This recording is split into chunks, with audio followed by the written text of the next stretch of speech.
Hi, everyone. Welcome back to Highly Inspired. I'm Ella. And I'm Jordan.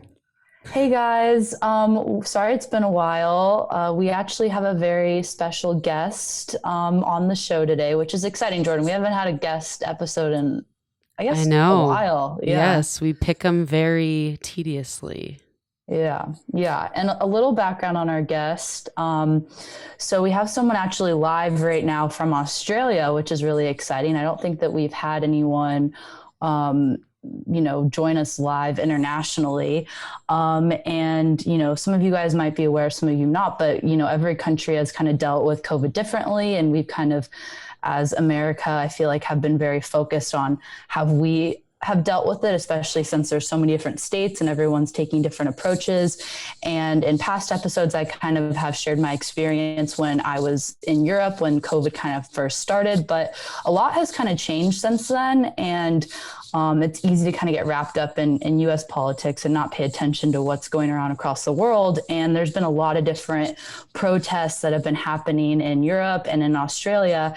And I came across this Twitter thread from our guest, and it really spoke to me because it really highlighted kind of how intense everything is in Australia right now in terms of government regulation.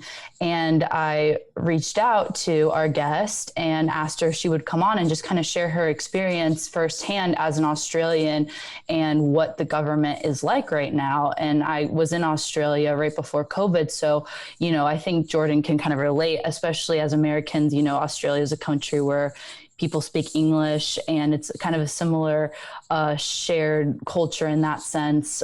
So it was just very shocking to kind of see this tweet and hear her perspective. So she's on with us, and she actually has to remain anonymous just because things are so intense in Australia there, and it's actually really dangerous to speak out against the government, which I think kind of highlights how serious this discussion is. But yeah, we want to welcome our guest on if they want to say hi to our listeners. Yeah, hi everyone, and hi girls, and yeah, thank you so much for having me. It's great to chat with some people outside of the country, which we haven't had for over a year now. Yeah. What part of, if you don't mind, can you tell us what part of Australia you're in? Like just even broadly?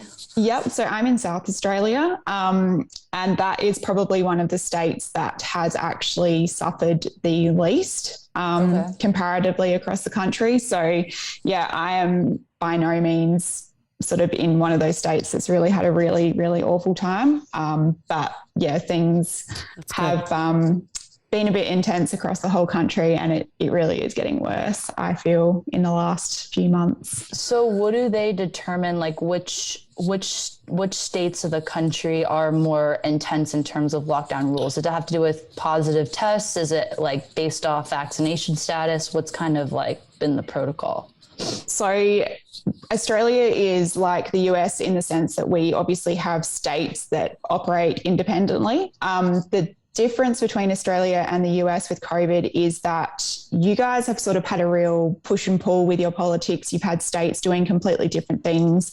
I feel like you've had a fair bit of opposition, I guess, to the sort of mainstream COVID. So you've had, your Floridas, your Texases, your South Dakotas doing things a bit differently to, California, New York, those states. Australia is really in lockstep in every single state. So every government is virtually doing the same. The insane, crazy rules differ from state to state, but it's essentially the same across the board. So one case lockdowns are now the norm.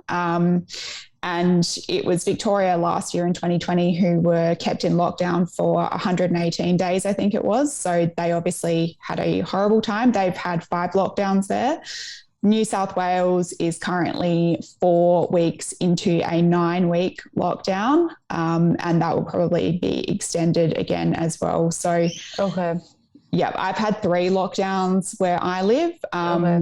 So every single state is different, but the policy is broadly the same, if that makes sense. So so what you're saying is that like in the US, we kind of had more push and pull because each state wasn't as centralized in the sense of like rules coming down to the states. It was kind of like there was a governor in charge dictating what happens in that state. Is that kind of what I'm hearing? Yeah. So again, this is really an interesting topic because it gets to how bizarre things have been in Australia. So our federal government, I think it's similar in the US, they don't actually have a lot of power over the states in terms of there's very limited national rules that they can bring in. So in 2020, when COVID first hit, the government implemented a nationwide lockdown. When that was lifted, the power got thrown back to the states. And now I would say the federal government in Australia, the only thing they have control of right now is the international borders.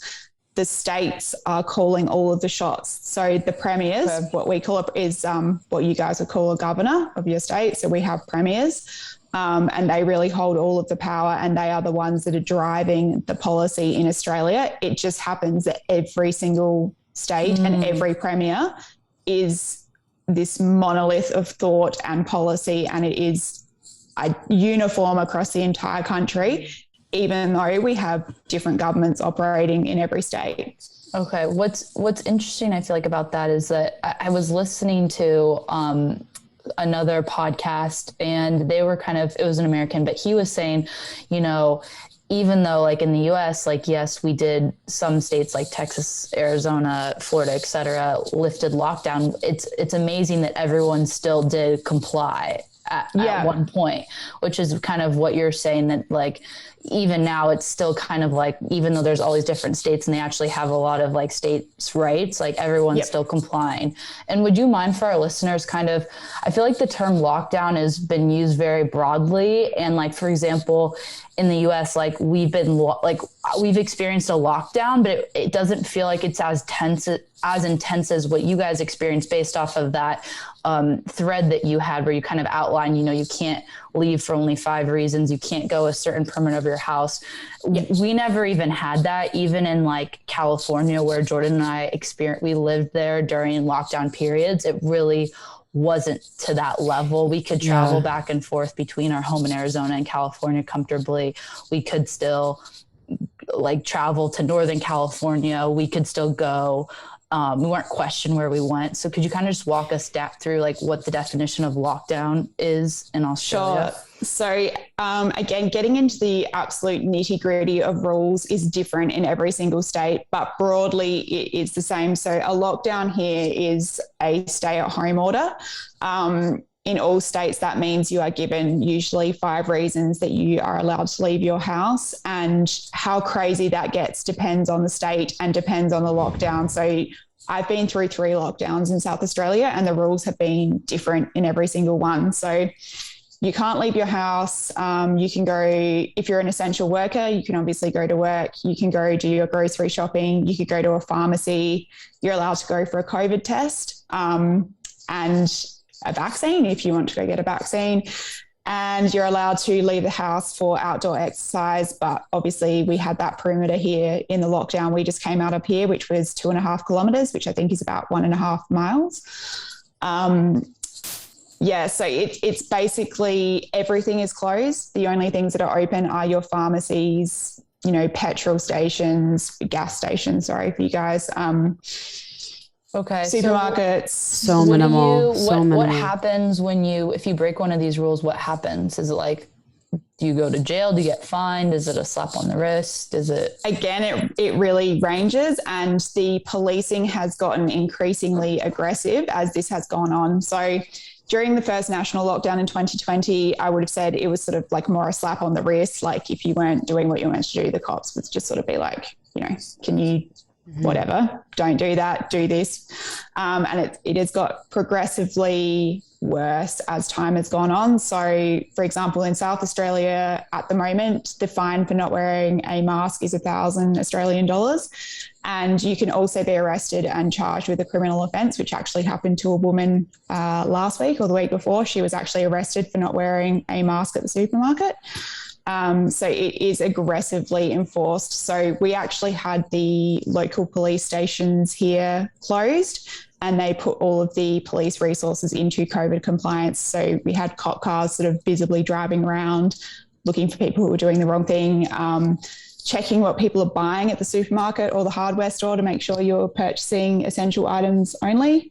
So For example, you could go to the hardware store to buy a urgent part if you had a tap that was leaking, but you couldn't buy a paintbrush because painting is not essential. So that What? that Who determines what is a need versus not, especially in regards to like a house supply or Right. a diet item? Who can determine that? So that really gets to the heart of a lot of the problems we are having here in Australia. What I feel is actually a diabolical problem is that the police get to decide this. So they decide what is essential, what isn't essential. And as you just pointed out, that is very, very broad. So what is an essential job? What is an essential item to purchase? So in New South Wales, for example, the police came out and said, for example, they didn't want to see anyone buying shoes because they didn't think shoes are essential.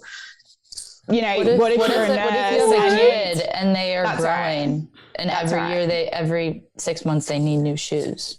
That's right. So this sort of really intense power, and as it has gone on, the police have really been given more and more and more power, and there is just so much interpretation.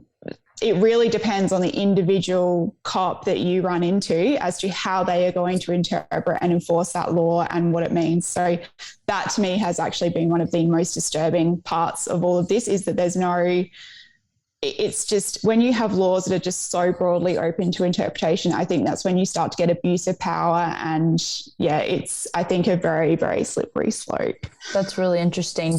So in America, for example, we last summer, in coinciding with COVID, we also had this whole movement that actually was kind of criticizing the police, and it was actually more of a left-leaning issue, which is interesting because it was kind of this weird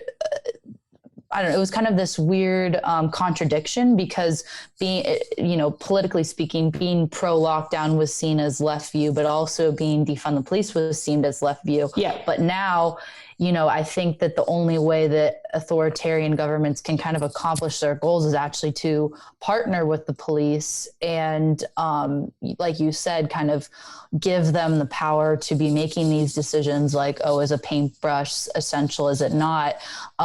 Has there always been kind of, previous to this, had Australians kind of had a lot of conflicts with the police, or did you guys kind of more coincide with them and they weren't as kind of aggressive in your business? No, I feel like policing in Australia has always been drastically different to the USA. And I don't know whether that's largely because we don't have guns.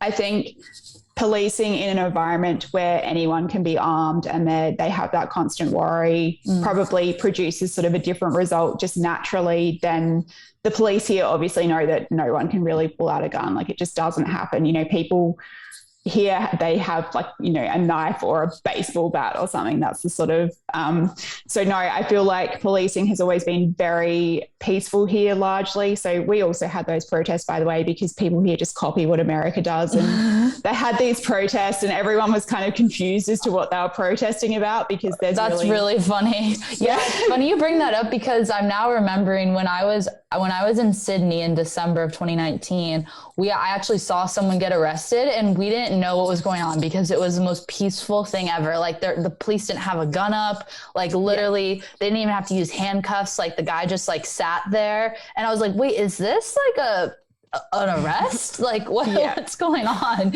And so we were just eating dinner and watching it go down, and the guy got in the car really calmly, and I was like, whoa. We were all like, whoa.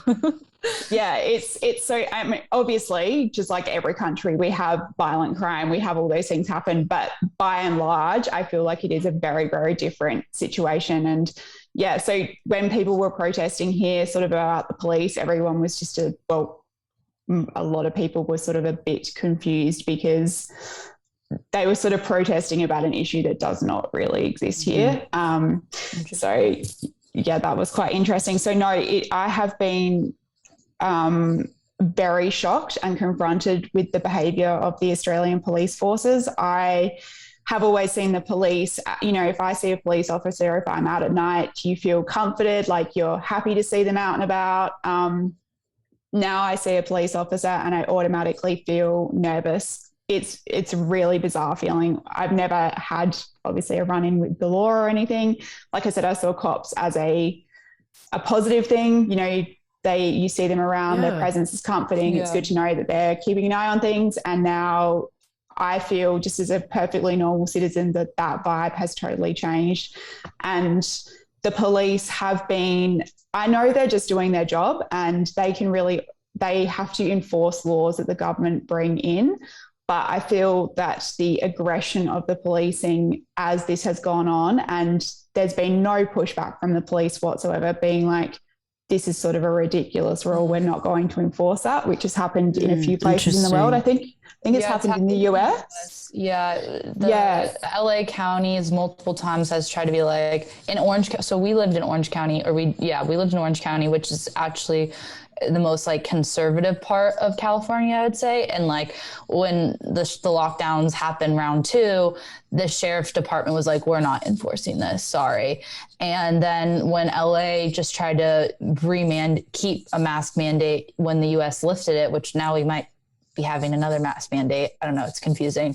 They're like, yeah, we're not enforcing that either. So it just depends. I think at this point, because there's kind of been this like allegiance of the police and people that are also resisting the government, like people that are kind of your average day cop, like they have better things to do than enforce COVID, which, I mean, that's lucky for us and unfortunate for you guys.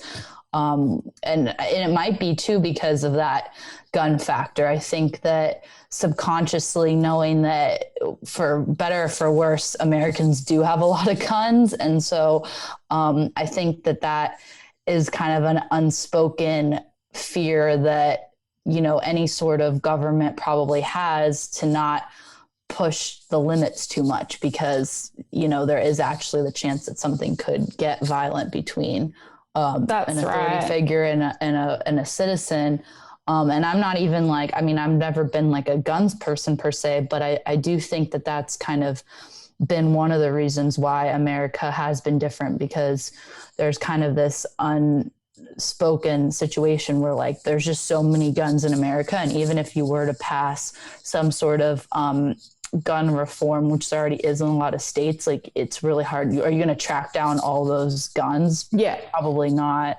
For myself and also anyone listening who doesn't know, have guns always been like outlawed, or when did that happen? Yeah, good question. Honestly, I would actually have to look up it happened in my lifetime. I would have been in my teens from memory. So we had a mass shooting in Australia, sort of like you guys experience occasionally. We had someone go in and just shoot, I think, 11 or 12 people.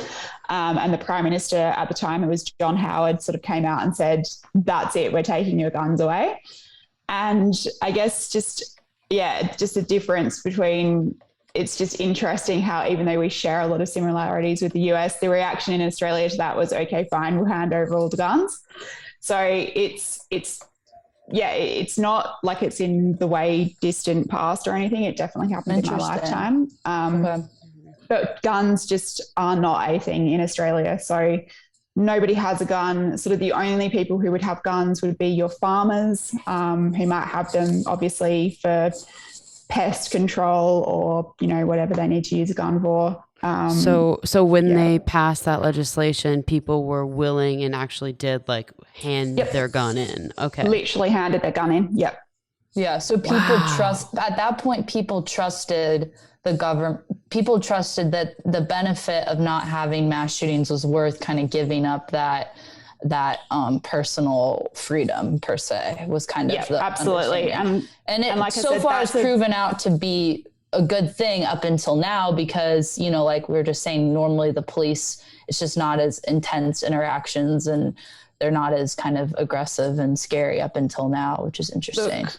Look, totally honestly, I virtually have no opinion on guns. It's just not something I know enough about, and I feel like it's one of those very, very complex topics. But so yes, we obviously don't have the same problems with guns that America has, but what does that actually mean in a bigger sense? I don't really know. Sort of on my thread that you guys saw, I had hundreds of comments from people in the USA being like, you shouldn't have given up your guns. And I was like, well, I would have been like 12. So, but you're like, I didn't have much control over that. I didn't have a gun to give up. But yeah, so no, I feel like that. And as you said, rightly or wrongly, I'm not saying either way, that I think does make a massive difference to policing. That the police just do not have to worry that the population, a street full of people can sort of, band together and go, get out of our street. You're not coming into our homes or anything like that. It just, we have none of that power. So, and is that good or bad? I don't know. Yeah. Have you since you guys don't have that, there's been a lot of protests I've seen, like that has kind of been your guys' way. Has that been like the main way of resistance, is all these like mass protests? I would say the protests have been pitiful and tiny and very few and far between. We've really only started having protests in the last couple of weeks, and that is because obviously people are just getting to breaking point. This is what I was trying to get out when I wrote that Twitter thread, was just the human misery and suffering that is occurring across this country is unfathomable at this point. And so people are now getting to breaking point. But yeah, protest has largely been illegal across most of the country at all times since March 2020. So we had all those protests. Like I said, everyone sees what's happening in America and we automatically get the same protests as you guys. So we had those same anti-police protests and whatnot. And they received an exemption from the police and the government to hold those protests, even though we were in the middle of lockdown in most places in the country at the time. And now that these people are trying to protest lockdowns and other COVID policy, it is being policed in a highly aggressive manner. And the two-tiered policing, I also think, is incredibly dangerous, because they've now set up this, we're going to allow certain people to protest, but if you want to protest against us and the government, we've made that illegal and you can't do it. So people are too scared to go out and protest because they will arrest you. They have set up a special task force in New South Wales to hunt down all of the people who attended the New South Wales protest last week. So they are actually scrolling through CCTV footage and putting photos up of people and asking the public to dob them in so that they can go and fine them $1,000 or arrest them. Oh my gosh, that is terrifying. Wow. The word hunt, even just using the word hunt with that, I mean, that is what it is. Yeah. That is the word the police used. So this is what I mean. The language and the attitude of the police and the government has become increasingly, like, I'm going to use the word terrifying. It is terrifying, I feel. Well, I mean, you have to be on here anonymously, and Australia isn't China. It isn't a country that is known to the Western world. I mean, it's part of the Western world. It's supposed to be about civil liberties and democracy and freedom of expression, and clearly it's not right now. I mean, how did you guys have they been just able to use protesting, like they've made it illegal because it violates the COVID laws? Is that basically the logic? Right. That's their logic. So what they've done is every state has declared an emergency, and that essentially gives them almost unlimited power. It's terrifying. It's something that you never think about because obviously our lifetime, we've been fairly lucky. We've lived in a very peaceful time. There's never been a reason for most Western countries to declare an emergency, unless we're talking about a natural disaster and they declare, for a bushfire or a flood or whatever it is.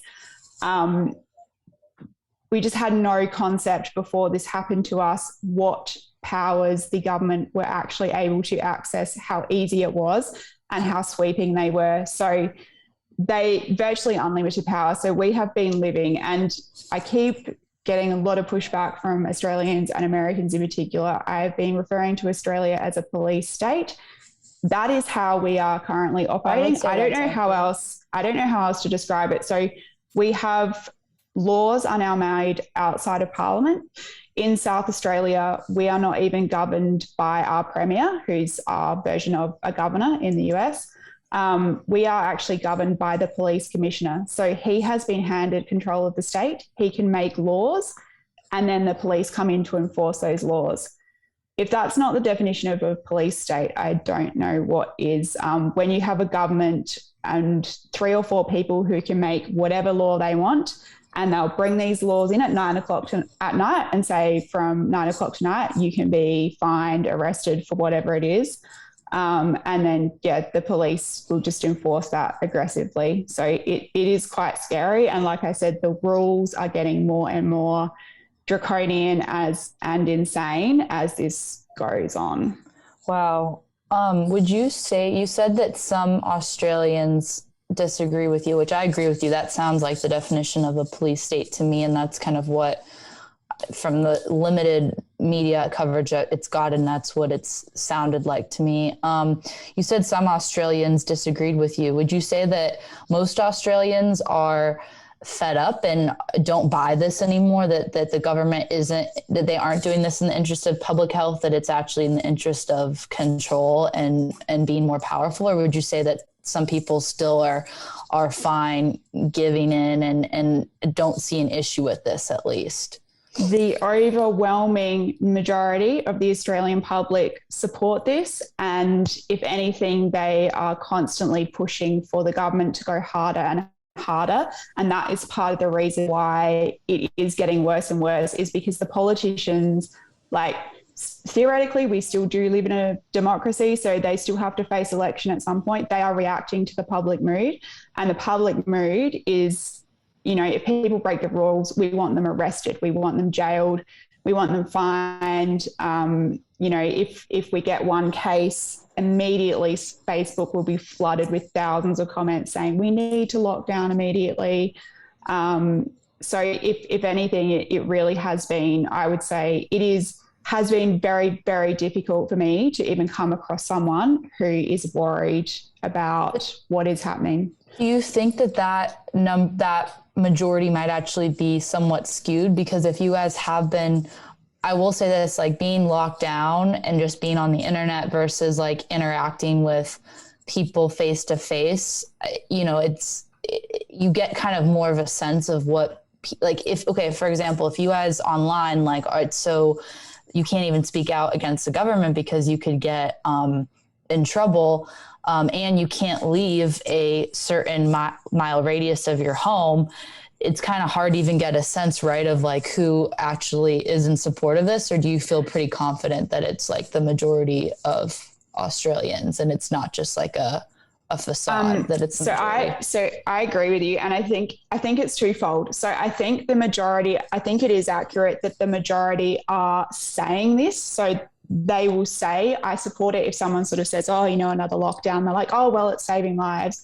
I feel like there is a massive force where people are saying what they think they should say and not necessarily what they truly believe. And the other problem in Australia is that the suffering that is being created by these policies virtually gets no coverage. And so a lot of people, and I feel this has been the case across the world, where there is a particular class of people who can work from home, who have a privileged life. Like, you have a roof over your head, you don't have to worry about buying food, you have a family that gets along, you've got a good support network.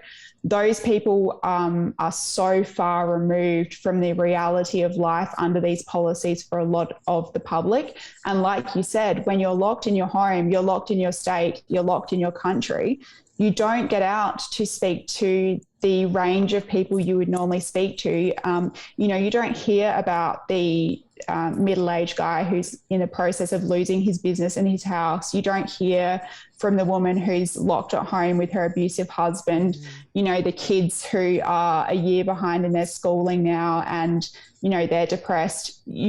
If you happen to live in a privileged bubble, that is all you see, and you think it's all just fine. And people are afraid, and this is sort of why, I'm forced to be anonymous, is because I do have a business, and the public backlash for speaking out against these policies. You'll be called a murderer. You don't care about human life. You're selfish. You're a horrible person. It creates damage to your brand. So a lot of people are actually silenced by the community itself. Mm-hmm. So a lot of this suffering is just happening in total silence. And I feel like this is why I have started posting just these really graphic tweets, if you like, because this is the reality we are living under. And it's like people don't want to face how it really is. And when you lay it out in writing, it's absolutely horrifying. And yeah, I feel like, so yeah, sorry, I've gone off on a tangent. No, I think that you're right. Jordan, I think you can kind of speak to that. We've experienced that with some of our friends in the US, and it's gotten to the point for us where we're just like, we don't want to become, you know, where you guys are at, or we're even countries that are worse off than you guys are at. And so that's why we're now like taking the stance. Every conversation I can, I will bring this up if it feels appropriate. Anything to me, and I've said this on the podcast a million times, but anything to me that is like a restriction of freedom, really in any sense, I view that as a red flag. And I think that at the beginning of COVID, we were already predicting the stuff that we're literally hearing from you right now. And all of it has panned out, and it's going to continue to pan out until like the collective majority wakes up to it. Because what's happening is when all of these authorities, since they've realized how well we did with cooperating, going into our houses and staying locked down, going onto online and working from home and doing literally everything step by step that they were suggesting us to do, we proved very cooperatively. And so now it's like, once those authorities have realized they have all this power, like it's really hard for people like that to get throw away that power. They want to keep expanding it. And so, I mean, I'm not a psychologist or anything, but that is some sort of prediction that I have. And I think that it's really, really scary because, I mean, I feel sorry for you and your business being at stake. Like that is your livelihood or a livelihood. And, a lot of people that are, in the lower income groups, that COVID is not meant for that. You can't have luxury. It's luxurious to be elite and not have to worry about the outside world. That's exactly right. And I have to say, one of the comments that gets thrown at me all the time, and I really can't stand it, is money doesn't matter, the economy doesn't matter, businesses can be replaced, lives can't. Exactly as you just said, shelter, food, your immediate safety are the basic human necessities. The reality of the world is that we need money to pay for those things and to provide those things for our families. So I find the people who say money doesn't matter are the people who are not actually losing anything. So we are in one of the richest countries in the world here in Australia. We have our food banks overwhelmed. They are now handing out more food to families in a week than what they used to hand out in like 1 to 2 months. So things are very bad. People aren't okay. This suffering is, like I said, is happening in silence. And it really, and so I am impacted obviously by what has happened. However, I am incredibly privileged. I have a roof over my head. I have a husband who has a steady job. We have an income. But obviously I'm very close to the suffering that a lot of people are going through. And I am ashamed of my country. I think the way, just the indifference to what some people are going through and, you know, abandoning our own citizens overseas. We are putting single mothers out of work. We are taking kids out of school. I could go on and on about the harms in Australia. You know, just about every single metric for population health and well-being, we are failing, and it is getting worse by the day. Divorce is going up, domestic violence is up, child exploitation material coming out of Australia has doubled during this pandemic. Child abuse has gone up. We had a university did a survey a couple of weeks ago. The article just came out yesterday. 20% of Australians in the last 2 weeks have thought that they would be better off dead. 20%. 20%. 1 in 5 Australians. And this is reported on as if it's fine. It's just not a big deal. It's in the backwaters of the newspaper. We have child and teen self-harm in Victoria, where they had their really long lockdown last year, went up by 180%. Kids presenting to emergency departments with attempted suicide or self-harm. We have the same crisis is continuing now. It's gone up again. Our Lifeline, which is sort of our like crisis helpline, if you like, that is constantly being overwhelmed. They had to put out a notice a couple of weeks ago when Victoria went back into lockdown saying, we cannot get to everyone's calls. If you're going to commit suicide, basically call 000, which is your 911. That is where we are at in this country right now. And it's people are losing their jobs, they're losing their businesses, they're losing their life savings. It's just, that's terrifying to hear. And I mean, we've had similar trends in the US. And what's interesting is that the same people, the thing that I've realized is that we've turned, as kind of religion's been on the decline and, just people trying to find meaning, I think, in life is kind of people are trying to figure out a way to justify that they're a good person. And, especially when you're locked down, it's like you can't go really volunteer. You can't go help out a neighbor or visit a friend in need or help out a sibling across the country, and so what we've resorted to, because I think humans want to feel like that they're good people and that they're contributing, is that, we just go online and we call someone a grandma killer because they're saying that actually we should relook at COVIDs and actually weigh the risk and rewards. And that's easier than actually, having that discussion and, like you say, presenting the facts and being like, okay, well, if we agree that all human life is equal, and right now, because either people are naturally immune or vaccines have been rolled out or et cetera, there aren't that many COVID deaths that justify this amount of suffering. And actually there's more people dying from suicide versus COVID. Like, we haven't even been able to have that discussion. And it sounds like you guys as well. And because we haven't been able to have that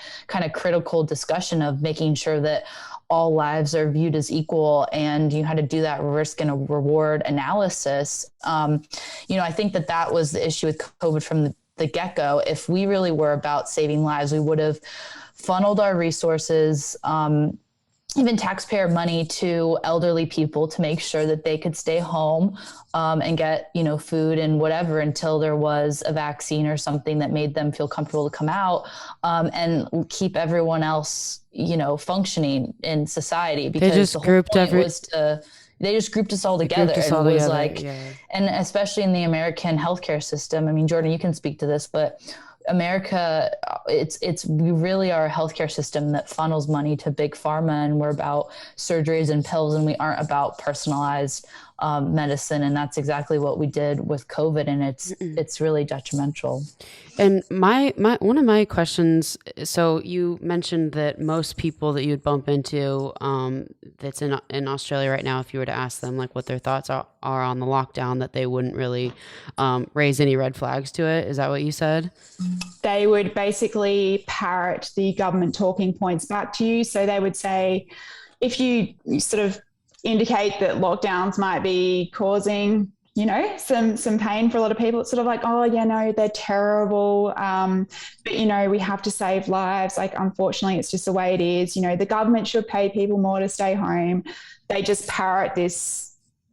Yeah. Propaganda. It really is government propaganda. Just about, they will just spit back at you what the news reporters tell them every single night.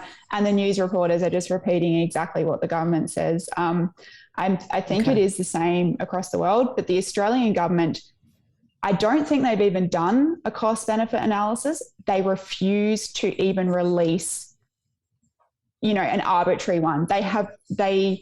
And that to me tells me just about everything I need to know about all of these COVID policies. If they had a cost-benefit that stacked up, you would release it obviously publicly, because you would want the public to read and understand that. So, but I totally agree with you, by the way, that people are looking for meaning in their life. I think that people now worship politics, which I think is a horrendous development in the West. But what has shocked me in Australia has been we have, I don't know how much you guys have heard, but we have had a few instances of just subhuman cruelty in the way that we've treated people, and people are just fine with it. So we are denying people the right to say goodbye to their dying relatives. There'll be no COVID in the state, no one in hospital. So my own grandfather actually died and we weren't able to say goodbye to him. There was no COVID in the entire state at the time. We have people. What? So did he die of COVID? What did he die? No, just old age. So it was just his time. But what's happening is that's horrible. Thanks. No, unfortunately, it's just one of those things in life. Yeah. But the point is that he was locked up in a hospital and unable to. He would have rather have died a year earlier and been able to be with his family than shut up by himself in a hospital. We have locked old people up in nursing homes, cut them off from their families. We've had babies die because they would not fly them from one state to another to get the specialist care they needed. One state denied a heavily pregnant woman access to their hospital. It was her. She was living in Australia is huge, so it can be a bit hard to. She was living closer to a hospital that was technically in a different state, and that state would not give her an exemption to cross the invisible, domestic border to go to that hospital. So she had to wait around to get a flight to a hospital that was far further, and one of her unborn babies died as a result of it taking longer for her to get to hospital. That's so not okay. We've had people, and this sort of story to me, like that makes my blood run cold. That to me is just subhuman. And they report on this and no one says anything, or everyone's sort of just like, oh, it's horrible, but unfortunately COVID's a bigger risk. That has shocked me to my core that Australians seem okay with this. We put people into hotel quarantine and they finally managed to get a flight to Australia to say goodbye to their parent or a sibling or whoever who's dying of cancer, and the government won't let them out of quarantine, and then that relative will die before they get a chance to say goodbye. And they've taken, 5 negative COVID tests.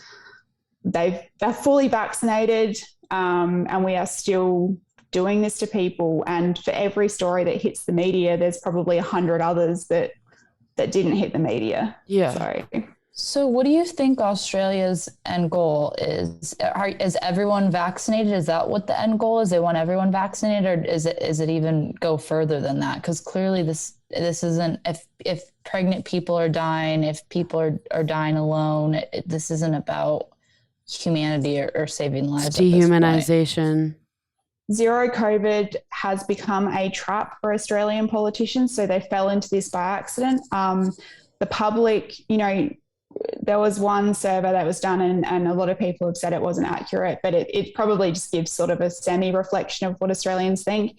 They said they thought they would have a 38% chance of dying if they got COVID. I had some guy on Twitter just the other day and he sort of said, if we let COVID go, we'll have 2 million hospitalizations. And I was like, this is not even in the realm of reality of what would happen if we did have a big COVID outbreak here. People are just absolutely hysterical, and that is pushing the government to clamp down on this zero COVID policy, because whenever we get a single case, people just panic, and I cannot see an endpoint. Their targets they have sort of started releasing for vaccination to sort of, as they call, stop lockdowns are unachievable. We will never, ever hit those vaccination targets. Why won't you hit it? Because of people resisting, or because there literally isn't enough of them? No, people just don't want them. So there's a whole story with the AstraZeneca vaccine in Australia, which I can go into if you guys are interested. Yeah, but go for it. But I just don't think in any society you're not going to get to that 90% vaccination level. And they're talking about the entire population, sorry, so children as well. It's just not going to happen. Parents are not going to be vaccinating their kids under 10 for COVID. It's just not going to happen. So zero COVID, there is no end.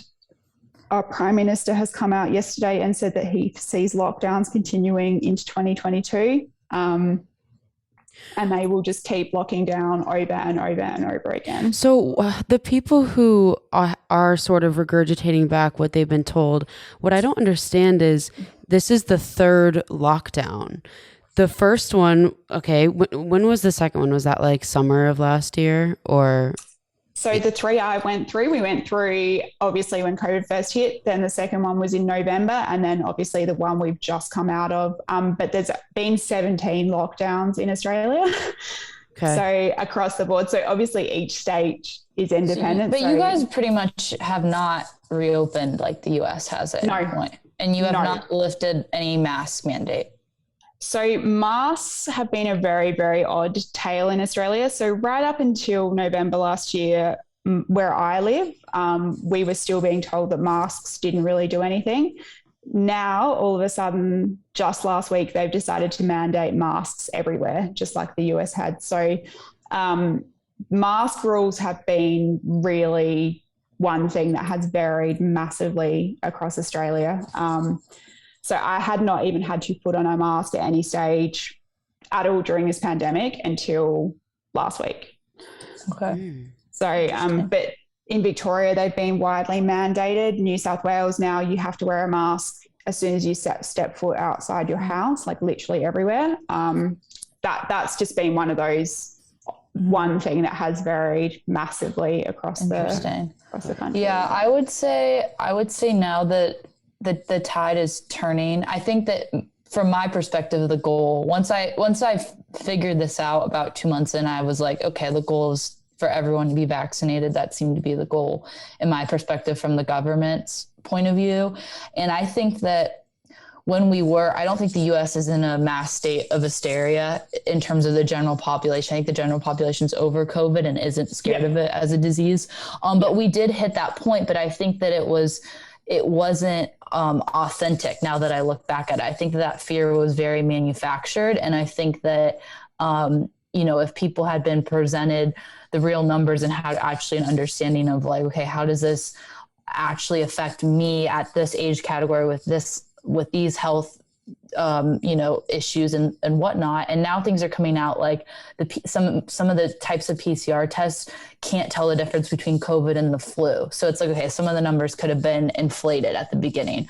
So I think that now where the US is at, and maybe this is how Australia is, but it might be harder to kind of get a sense of it because you guys are so limited with your travel. But when I've interacted with people, I would say the average American isn't afraid of COVID, but if you were to turn on any mainstream news, or even if you were to go on Twitter, it still feels like there's this like combative viewpoint where there is like half the country that's still freaked out by COVID. And I would say that it's actually a minority.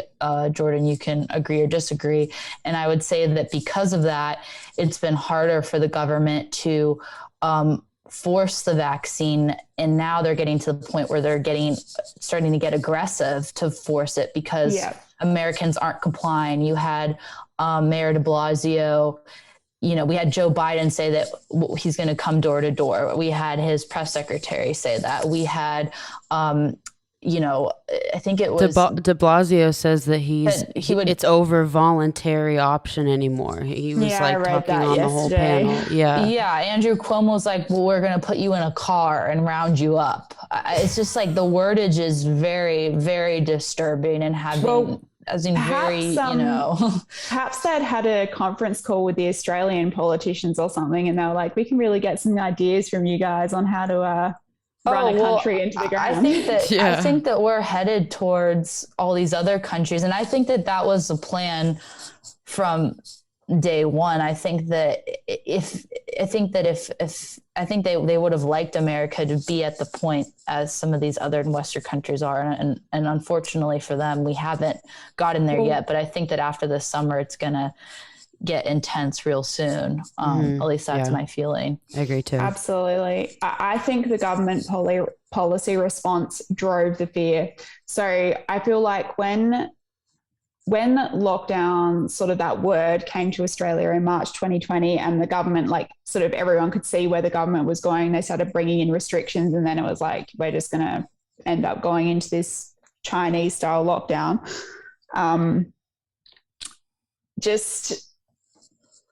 It was just so wrong from the get-go. And I feel like people saw that government reaction, and their fear was a reaction to the policy itself, not because they understood anything about the virus. I think it was this natural, if the government are reacting in this manner, it must be that serious. Yeah. Whereas I don't think that was ever the case. I think on the day that Australia closed the international waters, I actually wrote to my local representative and was like, this is the worst decision a government has ever made in Australia's modern history. How are you ever going to reverse this? And when they started talking about lockdowns here, the first thing I did, I was like, this just can't be right. I was like, the cost, they were talking about a 2-week shutdown, and I obviously look like an absolute idiot now because I wrote this email to my MP and was like, the cost of a 2-week shutdown is just so extreme. And, here we are, like going on 2 years. I downloaded our pandemic management plan, just thinking like, this cannot be what Australia's policy is. And obviously it's not. So this bizarre worldwide groupthink with lockdowns, how we all ended up just following one after the other. I think, there's something very sinister going on with that policy. Yeah. No, it's very sinister. And I mean, Jordan and I have done some research into some different theories and stuff, but we don't need to get into it right now. But I think what's interesting is when I was in Europe, and our listeners know this if they've been kind of following Jordan and I's story, but it was basically the sentiment in London when I was living there in March 2020 was like, hey, you're a crazy American for overreacting. We're going to stay open. We think this is just a flu. Wash your hands. You're not going home. So like I was basically in class and studying abroad, and I was raising concerns because I saw that Trump had placed a travel ban on China. I had seen that Italy was shutting down. And this is the first time in our lifetime that we had seen, Western countries like freak out. And, you were seeing hazmat suits and like death toll numbers. And it was also new. Never seen that before. We hadn't gone through this before. So I actually was fearful, at the beginning. I wasn't concerned that I would die, but I was concerned that I would get trapped overseas if something were to shut down. And the public sentiment among the British was, you Americans are overreacting. Like, we're fine. We're not going to shut down. And actually my friend Carly that summer went to London to nanny of 2020. Like, she was able to travel there freely, which is crazy now looking back at where London is and where the UK is. And it was interesting coming back to the US, and then the sentiment was, oh, we're not reacting enough. Like, we're not doing enough. 2 weeks to slow the spread isn't enough. We need to enter these extreme lockdowns. We need to be doing stay-at-home orders, etc. Europe actually has it more under control. New Zealand has it more under control. So it was really interesting to see. Like, it just immediately, I was like, okay, something's not adding up here with like the press accurately recording what the sentiment is in other countries.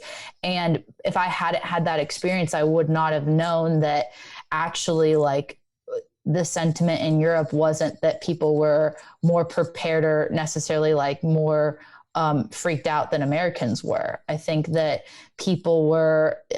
countries naturally, if we had let this play out naturally, we would have seen countries do different sort of approaches. But I just think it's weird that eventually every country did the same exact thing, even though people, if you look at, the world is so diverse, and how we tackle problems on other political issues and other issues are so like variant. So I don't understand why with this one issue we all handled it the same way.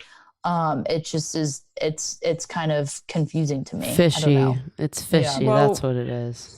Yeah, perhaps that's a future conversation, because I have my theories about sort of why that happened as well. But Boris Johnson in the UK was actually, I feel like, the death knock for Australia, because obviously we are tied to the UK. And what happened with him was so interesting, that 180 from what he was saying, like you said, it was, look, yes, this is going to be a nasty virus for the elderly. This came from their chief health officer. It wasn't even from a politician. It was from their chief health officer. This is going to be serious for the elderly, but we'll do what they can to protect them. For most people, this will be a mild illness and it'll go through the population and you'll be fine. Sort of standard reassuring message to the public, preparing them, being like, we will be providing resources for people, but here's what you can do. Wash your hands. Keep your distance if you want to. That was sort of it. Mm-hmm. And Boris Johnson's social media was actually flooded with tens of thousands of these messages over and over again saying, China is disinfecting the streets and all we're doing is washing our hands. China is welding people in their homes. All we're doing is washing our hands. And the word genocide came up over and over and over and over again. And this seemed like a very, very organized propaganda attack, really, on the West. And that, when people are reading this, like you said, groupthink, people feel pressure to conform to what society is saying. So when you're on Facebook or on Twitter and you're reading these thousands of comments saying, we should be panicking about this, we should be doing this, we should be doing that, people go, oh my gosh, maybe we should be doing that. And then they start then repeating that mantra, because they then become a bit more fearful. And I don't know if you guys got flooded with the same videos we did of people collapsing in the street in Wuhan and bodies in the streets. Yeah, and in the hazmat suits. Like, it was like, you would have thought Ebola hit the single file lines into the like lab area, places they were keeping people. It was super dystopian. So we got the same, and this was really sort of sold to the Australian public. I don't know about you. Actually, this is an interesting question. Had you guys heard of the word coronavirus before 2020? Yes. Yes. Okay. So I hadn't. So I did not know. Are you asking if I personally did, or have I looked into the origins? Oh, I did not. But I did not know. No, but I do know that it is a common medical term, and that in the medical community they did know. I've looked into kind of the history of it. Isn't like a new term, and I looked into like kind of the history of the naming of the disease of COVID all the way to 2019 to COVID-19. So perhaps I'm just ignorant, but I had no idea that the common cold and all these sort of different colds or viruses you can get were actually caused by coronaviruses. We had never heard that word before. So, and the Australian government, and I don't feel like any government clarified that this is actually a version of a virus that we already have. It was sold to us as if it was a combination of Ebola, the Black Death, and the Spanish flu rolled into one that had come from Mars. They were like, we have never seen this before. And when I started, as I said, I was quite uneasy about this from the get-go. And when I realized that coronaviruses are a garden variety virus, and yes, absolutely, just like the flu, you can get different strains, and this one was obviously more serious. But I feel like if this had been an influenza strain with the exact same infectiousness and the exact same death rate as COVID, they would not have been able to panic the population, because everyone has heard of the flu and we're accustomed to the flu. And even if they came out and said, look, this is going to be far deadlier than previous flu seasons, they would not have been able to drive that fear of the unknown. So I feel like, is part it's of this. Marketing 101. It's a branding. And that's why it's really interesting because a lot of doctors, I mean, I personally did not know the word COVID before this, but I did learn that a lot of doctors and people in the medical community use it as an interchangeable, like you're saying, for common cold or things like that. And that there's like multiple strains of like the coronavirus. And so they were confused when the governments were saying, oh, this is a pandemic, because in the medical term, they use that backhandedly within each other all the time. So that was when you started to see doctors, I think, kind of become more suspicious of it. And there has been definitely a divide in the medical community in the US on this. And it's been very interesting to see that there's been actual treatments that were censored. One of them is ivermectin. I don't know. Are you familiar with that drug at all? I am. So I've been following this fairly intensely the whole way through. So I've sort of read a lot of this stuff. Honestly, I have absolutely no background or understanding of drugs and how they work and that sort of thing. So I don't have a really strong opinion either way, but I'm obviously not a doctor, but I have found it really interesting that, there's been a few doctors that have been promoting ivermectin, and it actually worked really well against COVID in countries that especially were later to have access to the vaccine, particularly Mexico and other places in Latin America. And there's just been studies on ivermectin for a really long time because it's been around for like 40 years. And Absolutely. It's just so interesting that, this is something that actually works really well to be both preventative, but also helpful once you have COVID and are infected and kind of curing it faster. But it's impossible to get. Well, now it is, but because it's not patented anymore, it's not valuable to the pharmaceutical company. So there's no money to be made. And so it's like, okay, why are we talking about this? So I think that was also part of the issue too, is that so easily, I think from the get-go, it was like, oh, whoever can come up with the vaccine is going to make a ton of money. And it was an opportunity for companies like Moderna that had never successfully manufactured a vaccine before up until this one to make a boatload of money. And if people had known, I could just take ivermectin if I have early symptoms and be fine, potentially, I think that we'd be in a different place. Always follow the money. Yeah, that's my advice. Things.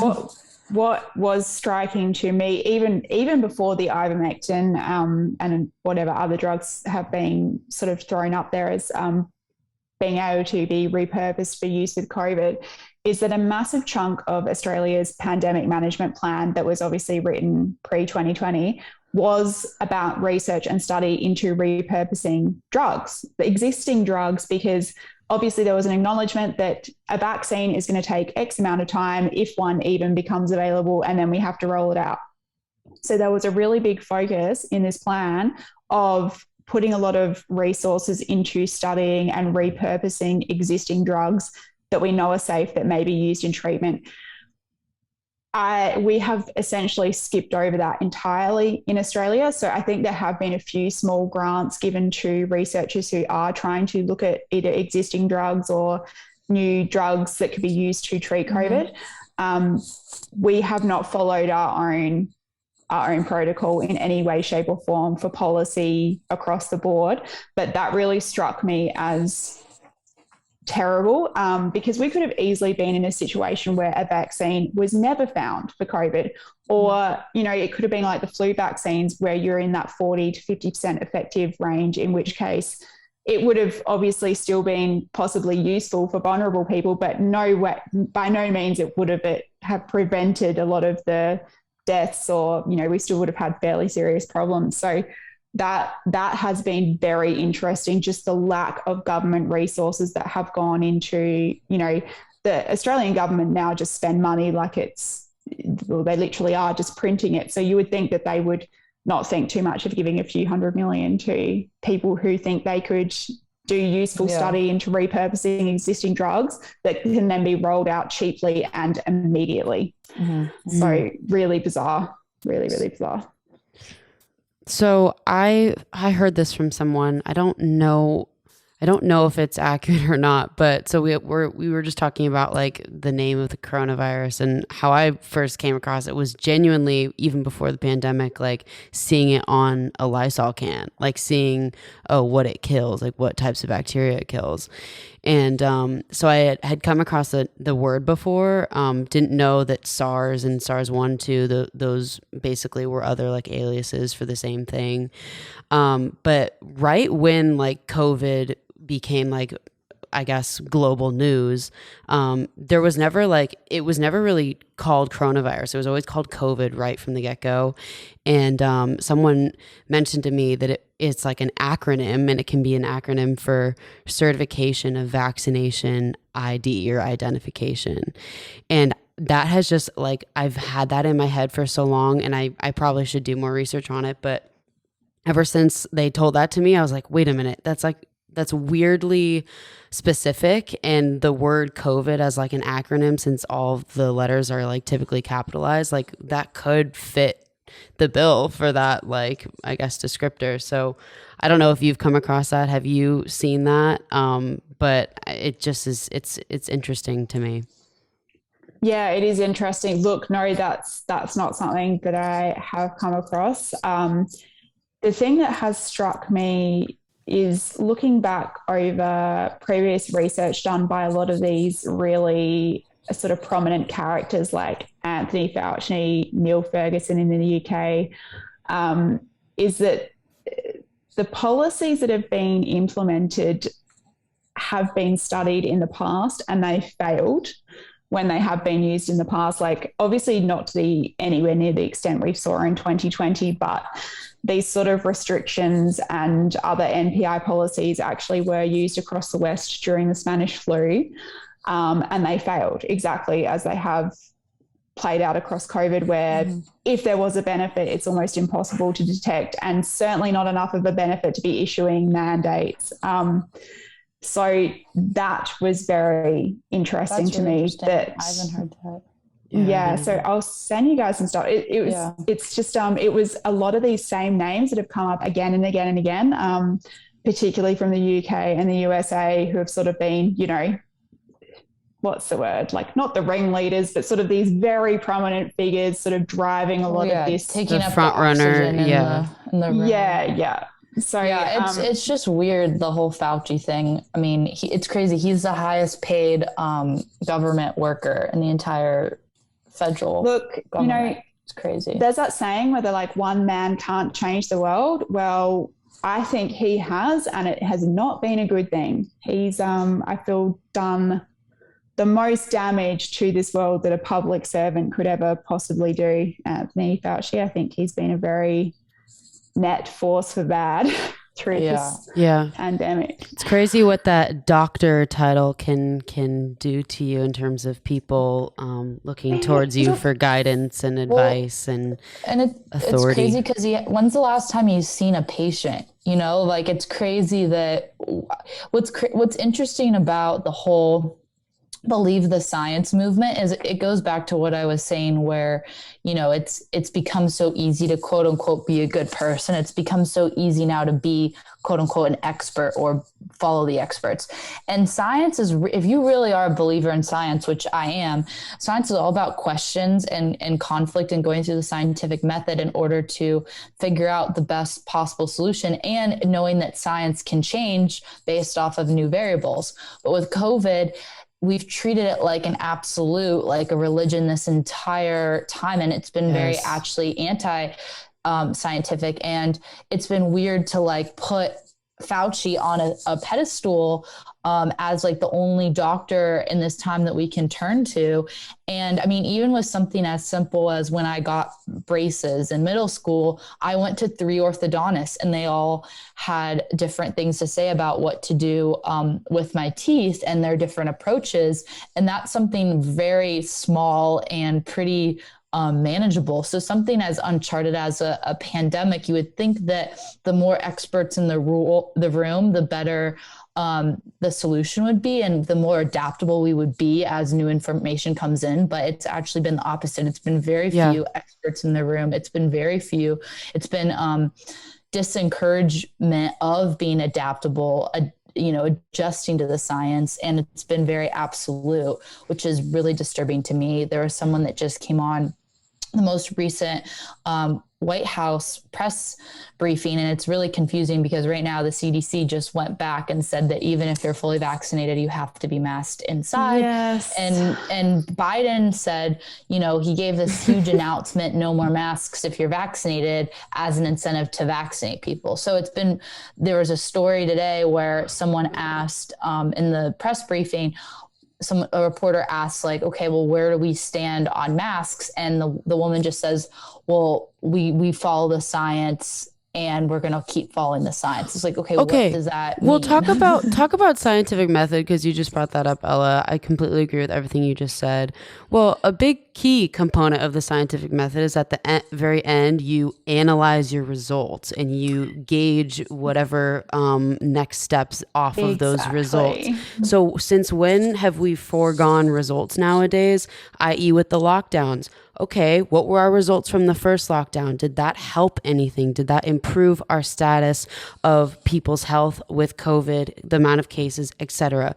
Okay, we should have revisited that. Same with masks, same with the vaccine, same with all of these components that have all fit into this pandemic.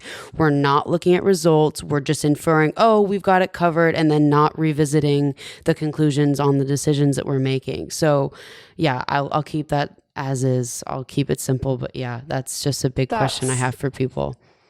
I couldn't agree more. And like I said, what was horrifying to me is that they had concluded they had done this with the Spanish flu. So in the last, they have done a lot of study on what policies were used during the Spanish flu. And I'll send you guys this one paper that I just read, and I was like, oh my goodness. They concluded that these policies failed. They did nothing. They achieved nothing in the end. So we knew this before 2020. And people like Anthony Fauci had commented on this, saying, they did fail then, but if we did it harder, if we went earlier, if we just did this, then perhaps they would work for a future pandemic. So I really feel like, and it is been the case across the board in Australia as well, with all of our experts and chief health officers, they have essentially experimented on the population with these policies that had failure built into them before we even started. And I don't think I am very harsh on a government. I think most of them are pretty incompetent. And a lot of their policies actually fail and produce the opposite outcome of what was intended. But these policies have just failed so spectacularly that it is unbelievable that we are still persisting with the same thing over and over and over again. And I feel like for you guys in the US, and when they start saying we're going to bring back mask mandates or whatever other stupid rule they're bringing back, just point to Australia, because every single day our government signal that they know these policies don't work. So we have COVID marshals, social distancing, masks, capacity caps, hand washing, sanitizing. And when we get one case, they shut the entire state down. Why? It's because they know that none of that stuff works. It's once like the virus. Yeah. Sorry, go ahead. No, I didn't mean to interrupt. No, once the virus has seeded into the community, it's virtually game over. It will do whatever its natural pattern is.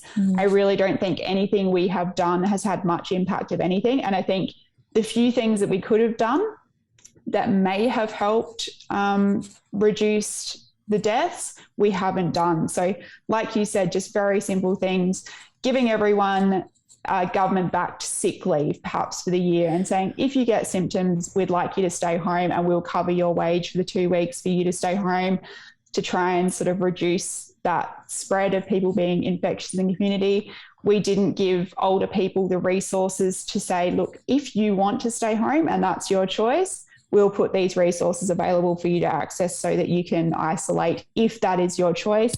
And if you choose to interact with society, here is a list of things that we recommend you do, perhaps meet your family outside, whatever it is that they think may work. And that would just be a recommendation that people can either follow or not. And just, so I love that. To me, the Australian government is telling the world every single day that not only do these policies not work, but they know they do not work. Because if they did work, if we have 0 cases in this country and masks, social distancing, COVID marshals, aggressive policing, cleaning theatre, sanitizing, capacity caps, we've banned dancing, we've banned singing. If all of those things combined... Wait, you banned... Sorry, I don't singing? You banned singing and dancing? Yeah, so singing and dancing where I live has been banned for most of the time. Footloose. There was a brief period where it came back, and then now they've banned it again. This is not that's a free so sad. Western this country. This is insane. Wow. It's like the definition. I don't know what's worse, that or the paintbrush. I don't know what's worse. So yeah, singing. So I have a story for you guys. So I was at a birthday a few weeks ago, and this was before the full lockdown, but they had brought in these heavy restrictions because we had 1 case. So everyone needed to panic. They banned singing and dancing, and I was at this party, a gathering for someone's birthday, and there was probably about 20 people, and 2 of the girls were dancing, just the 2 of them, having a bit of a boogie off to the side, and the police saw them from outside and actually came into the venue and were like, stop dancing, like you are putting people's lives at risk. And I was sort of like, what on earth? It was just one of those moments where you just want to be like, do you feel like heroes? Like, is this really the best use of police resources? And the joke was, we're all very close friends. So we're hugging, we're, doing what we do. So I was like, is stopping these 2 girls just dancing really something that we need to pursue? I'm what is anything sacred anymore? Like, what is anyone enjoying? That boggles my mind. You girls will love this. So in Australia, I think one of the questions you'd sent me through, Ella, was like, what is everyday life here? So yes, everyday life. Yeah. So things can appear to be semi-normal for brief periods of time. And people who don't work in an impacted business probably think everything's normal, but restaurants, cafes, venues have all been under heavy restrictions since March last year. So even though you may be able to go to the pub that week, that pub can't turn a profit because they're under capacity caps. So people don't realize that. But basically a lockdown or restrictions can come at any time. So in an hour's time, we could get a case and they will put the whole state back into lockdown. So they cancel weddings, 1 case. So they cancel. We're probably never going to be able to go to Australia, because if you were to open your borders internationally. That's right. Yeah. So this is what I say, where there is no end point, because even if we vaccinate everyone who wishes to be vaccinated, we are still, I think, still likely to get thousands of deaths here, because we're talking about that very old, people who are 90 plus, who, even if they're vaccinated, if they get the flu, they're likely to die. Like a lot of old people die from those sort of viruses because they just can't mount a response. So it's almost like dying of old age at some point, because you're gonna die at something, and honestly, something will cancer, pick you up. Some virus, and it can be something that isn't gonna kill a young person, but because you're old, you're just pneumonia. That's right. Yeah. But I just have to share with you the rules that we're living with at the moment. So we've just come out of lockdown. So the rules for weddings. So this is a little bit of a first world problem, but I don't want to dismiss it, because getting married is incredibly important for a lot of people. And that dictates when people have children. Like, I don't really care what people think about that. For a lot of people, that is very important. Like, they want to be married before they have children. So having their wedding delayed is actually a big deal for them. So the government will come out and they'll introduce a lockdown or restrictions, and your wedding can be the next day and they will just cancel it. So you lose all of your deposits, the venue, the food, the flowers, everything. So much money. Yep. So we've come out of this lockdown. The rules for weddings is you have to wear masks. They will let the bride and groom take their masks off for the ceremony. And then only the bridal party is allowed to dance, and they're allowed to do 1 dance to 1 song. and then dancing and singing is banned and everyone has to stay in their seats, and it's a cap of 50 people. So this insane micromanaging, like I can't even explain how insane these rules are. So they were letting for a while the professional football go ahead, and were allowing 50,000 people into the sports stadium, and the rule was that you had to wear a mask as you walked into the sports stadium, and then you could take it off as soon as you were in. And I was like, the nonsensical, and it is getting crazier and crazier and crazier every single lockdown. So last time they banned dog walking. That was fun. They banned outdoor exercise, like similar stuff to the USA, like closed all the playgrounds. But yeah, they control how many people we have in our homes. So in New South Wales right now, they've actually brought in the army to go door to door and enforce this compliance, make sure there's no one in your home that doesn't live there, etc. Jeez, I don't even have words right now. I'm really sorry. That's horrible. I mean, no, it wasn't like that our entire experience, and it's so different. I mean, I don't know how much you've seen of like what US life is right now, but like, I've been in Texas, I was in California for the 4th of July, and like everything's, besides having to wear a mask on a plane, like everything is really normal. I go to work in person every day at a full office. I go, like, no one polices me. I can go out to clubs, bars, no capacity. As of right now, depending on the state that you're in, you don't have to be vaccinated. I think that's going to be... That's going to change in September. It's going to change really fast in the fall with that, which is really scary. And but I don't think that America is exempt. I think that we could become a police state at any moment, and that is the end goal, in my opinion. And the end goal is a police state with forced vaccinations. And I really don't want what has happened to Australia and some other countries in Europe to happen to us. Do you have any advice for Americans and kind of things to appeal to people? I think right now, because we've been so cut off from the rest of the world, this is the first time people can't really internationally travel. The only place people are internationally traveling is Mexico, and Mexico's more open than the US. So like, we really don't have a sense of like how bad things are right now. So like when Biden comes on, or when Fauci comes on, or someone comes on is like, hey, we're gonna do a vaccination requirement so that you can travel, or so that you can do this, people don't really see it as a big deal, because we haven't we've been slowly coming out of lockdowns, not regressing at all. And now we're hitting this regression. And I'm worried, because people haven't been exposed to what's been happening in Australia, that we might be blindsided. So what advice would you give to us Americans to make sure that we stand up now before it becomes too late?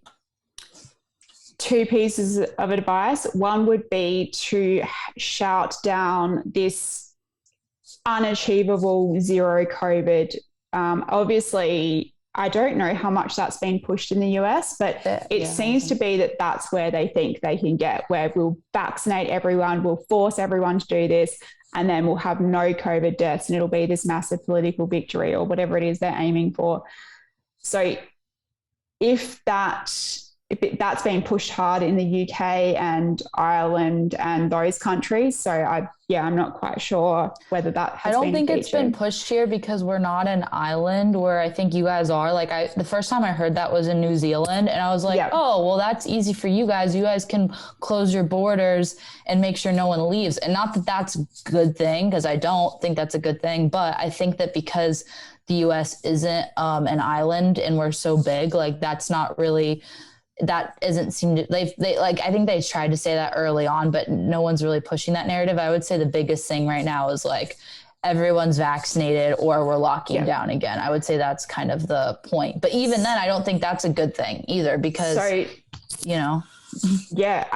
I think at this point, we cannot, conceding anything to this nonsense narrative is a mistake. So people come out and they say it's just a mask. Well, I don't necessarily have a problem with masks in the sense that if there was a virus going around and it turned out that masks, would stop you passing the virus to your grandma, say, I would wear a mask when I went to visit my grandma. I don't think masks work, but just as a theoretical thing, I'm not opposed to masks as an intervention if they worked. What I have a massive problem with is the mandates, and mandates based on very, very flimsy evidence, I think are extremely dangerous. So I think falling into the trap of saying, oh, it's just a mask. Oh, it's just capping venues at 75%. Yeah.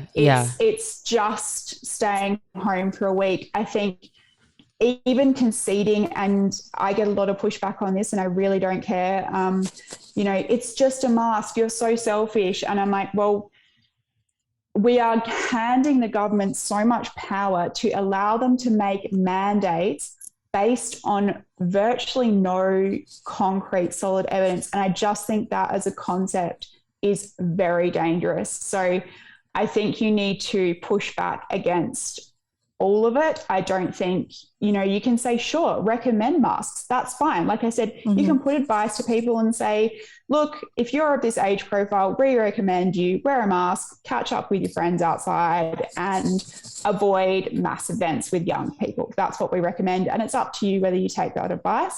I have no problem with that. The mandating of this stuff, and let's face it, there's virtually no good evidence for just about any of it. Like you said, we're not even looking at the results of these policies. I think that as a principle needs to be pushed back on and pushed back on hard. Me too. Even if they say it's just a mask. We're only asking you to stay home for 1 week. We're only asking the nightclubs to close at 8:00. It's not that big of a deal. It is a big deal. It snowballs, and that is what has happened in Australia. And I don't think people realise what a dangerous situation we are now in. Honestly, it would not at all surprise me if the federal government started putting off the election that should be coming up next year. I think we are really at that point. Interesting. Yeah, it's interesting because you guys didn't even have an election year this year, which we did, and that was very interesting to see happen. And I think it's you've been very consistent, it seems like, since day one, which is, you don't, any time, which is Jordan's philosophy too, anything that is restrictive, mandating of your freedom should be a red flag. And from the beginning, it should have been suggestions based off of data and science and true science that would have saved lives, as opposed to mandating across the board. And I think that you're right. Anything that infringes on that is a red flag, and we know we need to stand up. Also, anything that sort of alludes to like the definition of insanity, which is like going around in circles, doing the same thing over and over again, expecting different results. So Australia, I mean, I'm embarrassed. We are actually, should be, if we're not, an international laughing stock. And what I find so thoroughly amusing, and I came across this, I joined Twitter for the first time. I've never been on Twitter before this, by the way. It was just out of sheer, I was feeling desperation. Desperation to come across people that thought the same as me, because I was starting to feel insane. But this Australians, and this is a mainstream thought, they actually think that they just wear masks better and social distance harder than people in the USA and the UK. They actually believe this. They think that we are superior beings here who are just more moral, and that is why we've had low cases and low deaths. And like you said, we are an island. We have been turned into a police state prison island, like we can't leave. Just the disconnect to reality. These people, it's astounding to me that they think masks and these policies failed everywhere except Australia and New Zealand, where everyone's just far more intelligent and puts their mask on supposedly in a better way. That we've lost the plot, basically. It's just really unfortunate that the definition of being like a good person and being like a giving, like sacrificial person is someone who's who wants to give up everything, like give up my wedding, give up like being in the birthing room to watch my wife give birth. Like I'm fine with, like, what What? Well, the people who say this, though, are the ones who aren't experiencing that. So the people who say the sacrifice is worth it are the people who aren't sacrificing anything. So that's similar to the US. They say, I'm a hero because I'm not going to go to the pub for a week. How good am I? I'm so moral and just altruistic. They don't realize that not going to the pub for a week for the pub owner means he can't feed his family. And they're just this, and they're not the ones having their wedding cancelled. They're not the one whose wife had to give birth to a stillborn baby alone in a hospital without her husband because the hospital wouldn't let him in to be with her. They're not the ones that can't say goodbye to a dying relative. You know, a massive chunk of Australia's population was born overseas, so we have a really large immigrant community. A lot of these people have immediate family who live overseas. So they have now been separated from family members for 18 months, and this is going to continue, I think, for years. But, you know, theoretically, another year of closed international borders, you know, that if you've got parents, you know, at our age, your parents are starting to get a bit older, you know, grandparents, whatever, you're missing out on life. Do you know what I mean? Like, it's just how much are we willing to give?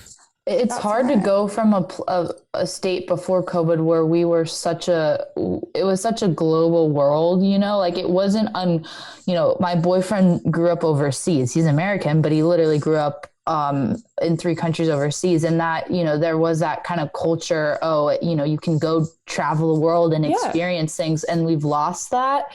And it's very weird because at the same time, it feels like these countries are all on the same page and they want us to be more globally oriented, but we're also like stuck in our own country and we don't even get to experience other cultures. Yeah. And it's a really weird time.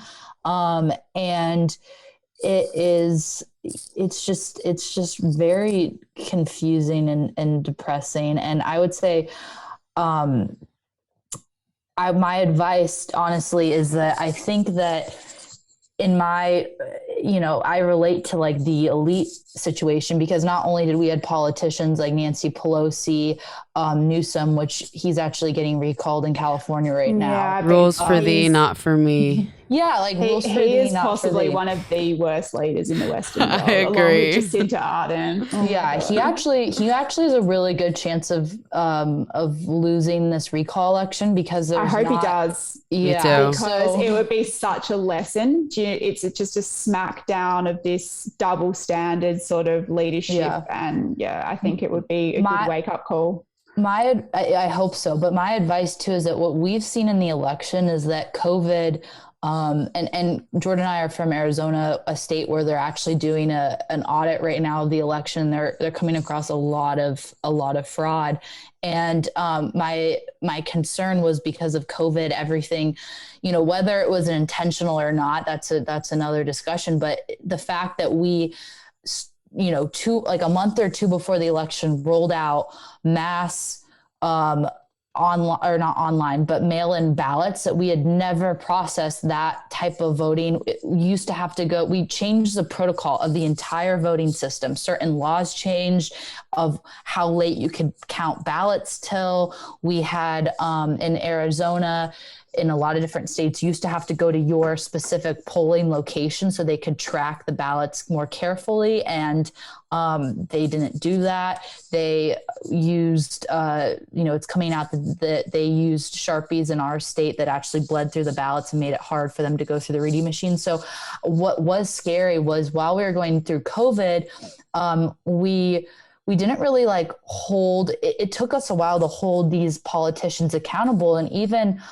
people like to say that, like, for example, in American politics, okay, the right at the beginning was more anti-lockdowns. But Trump was the president when Fauci recommended that we lock down. He was the president said 2 weeks to slow the spread. And so even though his base ended up being kind of pushing the narrative of being anti-lockdown, and even though that's kind of become the more mainstream view now, what would have happened if day one all Trump supporters had said, no, we are going to work tomorrow? Like, imagine what a different place we'd be in now. And like, I'm saddened that we weren't we didn't band together from day one, because it's just conceding that one time pushed us back so far, unfortunately, like you mentioned earlier. And my worry with you guys, just about to go into an election in the next year or so, be careful, make sure that things are being done ethically and that the politicians are held accountable, because that really didn't happen in our last election. Things were kind of taken advantage of how we were in lockdown while we were voting, and it made it harder to have the elections run like they usually do. Yep. Absolutely. And, fraud or no fraud, who knows? But the point is that when they do rush through these new processes, and everyone knows they're new, and we all know how room for error.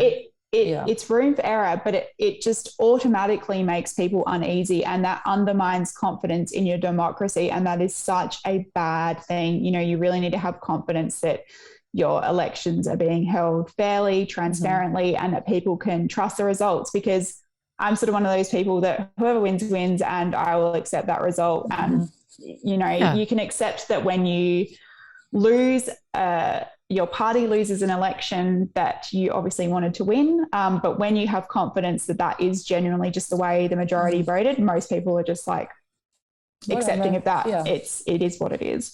So but look, we've lost control here. I like I said, at this point, and gosh, I hope it doesn't happen, but I could see the federal election being postponed or put off under the cover of COVID. We really are at this point of just the laws, the government can ban dancing and enforce it with the police. There's no parliamentary oversight. There's no opposition. The opposition party here is just cheers on what the government are doing and are like, well, we'd do it even harder. If you lock down for 2 weeks, we would have done it for 4. That's our opposition here. We have no counterbalance at all. And it really does worry me. And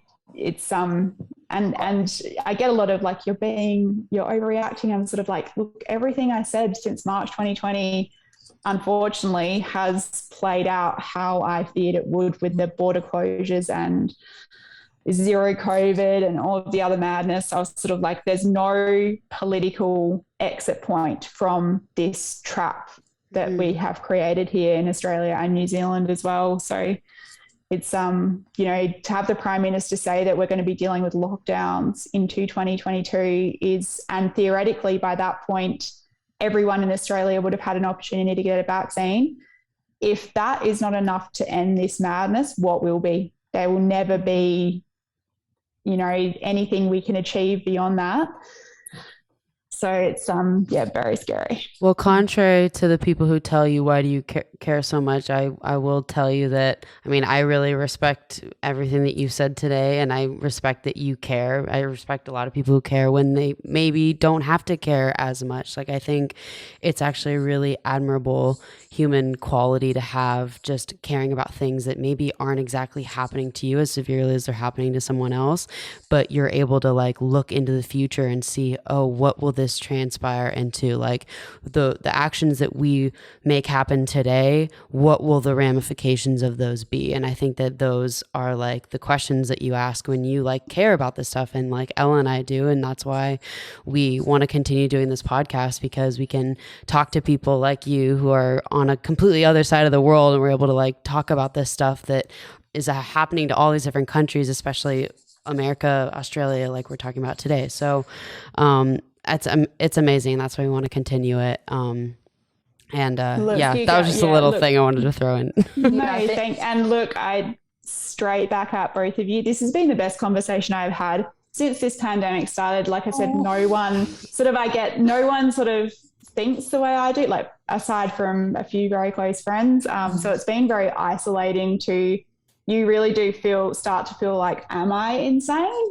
Jordan and I have had similar thoughts. You're speaking to the choir. Yeah. When these news articles come out and they're sort of like, the kids are dropping out of school at record rates and child exploitation has gone up, and we have teenagers flooding emergency departments with attempted suicide, and you sort of think, I'm looking at this just thinking this is what's happening now. The harm is just accelerating, and no one seems to care. And you do start to think, am I weird? I don't know. But yeah. Jordan and I have had similar thoughts, and you should feel totally validated by us that you aren't weird. You aren't, I truly believe, and I appreciate your time coming on this and sharing your story, because I think that, even it'll make an impact, even I think every impact is important. Every chance you can to speak out creates a ripple effect, even if it's small. Yeah. And I think that that's critical, and we really appreciate it. And Jordan, do you have anything else to say? I'll just second that and say thank you to you again. And honestly, like, we could keep going for like 4 hours on all this stuff and even get deeper if we wanted to, but I do think for the sake of simplification and like understanding, I mean, I'm sure anyone who's gotten this far in this episode knows like how important everything we talked about today is. And we'll just continue to follow it. Please send us stuff. Like, send us updates. Yeah, I definitely will, because there's some very crazy stuff happening here. So just almost for amusement's sake, you guys can have a good laugh about sort of and we'll be sending good love and good vibes your way, because I really hope that you guys get out of this. And I think that hopefully if we can fight along the same battle, and if America can overcome this, and maybe other countries will gain confidence and follow suit, hopefully.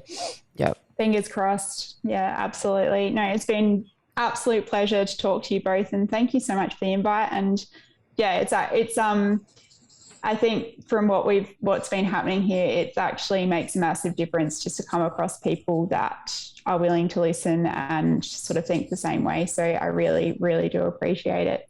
Yeah, of course. Go dance outside and sing and do everything that you should do. I'll write you a letter from prison. Yeah. No. I'll look forward to that. Oh, I hope that doesn't happen. All right. Thank you. No worries, girls. Thanks so much. Of course.